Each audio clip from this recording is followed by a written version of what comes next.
Hoping to build on the momentum of rising copper and gold prices globally, Rex Minerals recently announced a number of important board changes.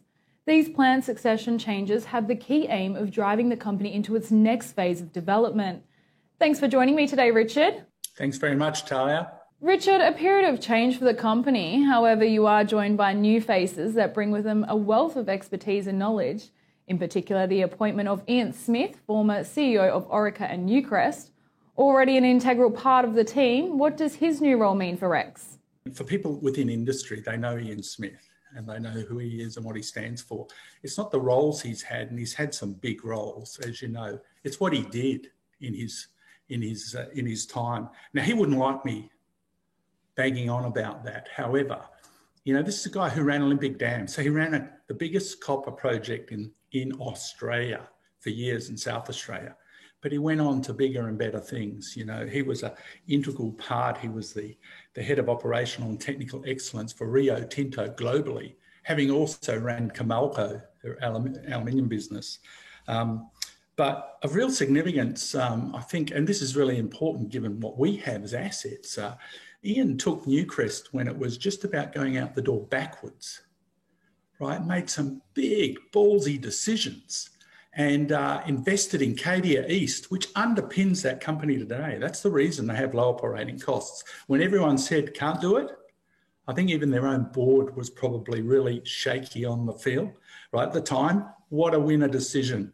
Turned Telfer around and eventually transacted and acquired Lihir, taking Newcrest from nearly extinct to building it into a major global force that's been built upon today.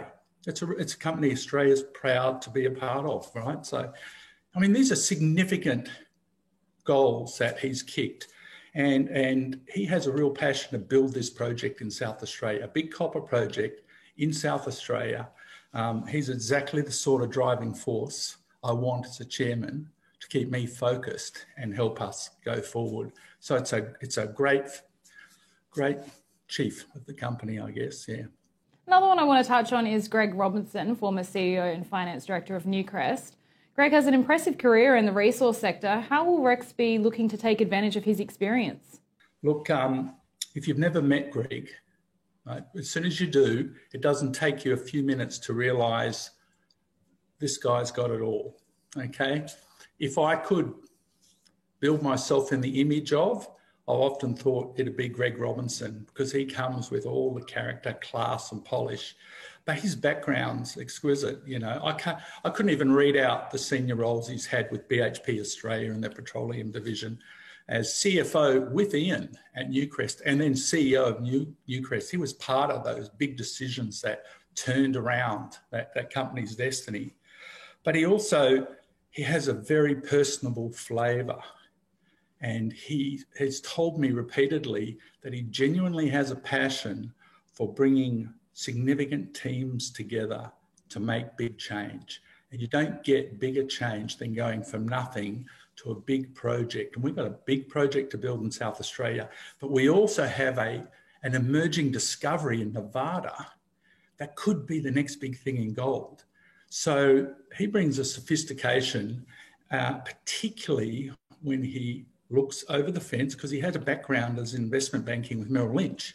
So he brings all of that to the table. So understanding how to put all the moving parts of a debt equity financing package for a resource company together.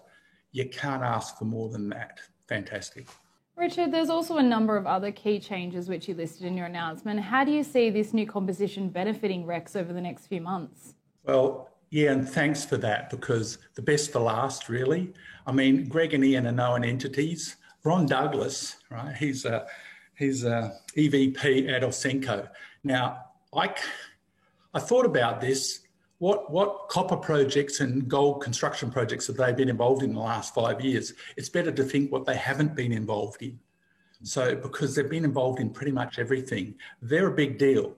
They recently in South Australia built the Carrapateena project, right? So that's as close as you can get to what we're trying to do, but also big projects in Chile, in Peru, working for clients like BHP at the big end of town.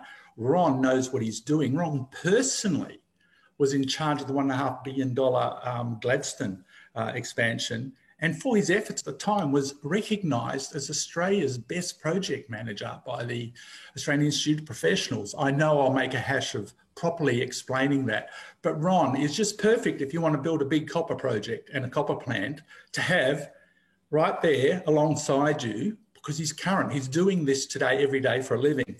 And of course, Amber Rivamonte, our CFO, well, this is a woman who's been through 20 years at the tough end, the sharp end of the stick.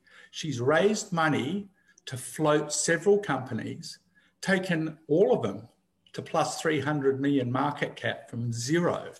She knows every mechanism to raise funds, but she's got the scars to prove it too. 20 years in the trenches at the coalface as a CFO, she's well and truly earned her stripes. And it was Ian Smith that identified her talent and invited her to join the board as an executive director.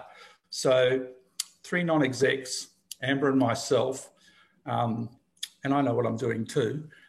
It's a pretty good team to build the rest on. So, I'm very excited. You can tell. I can really feel the excitement, Richard. It's been great talking with you today, and we'll look forward to seeing you again soon. Thanks very much, Talia. Have a great day. Bye.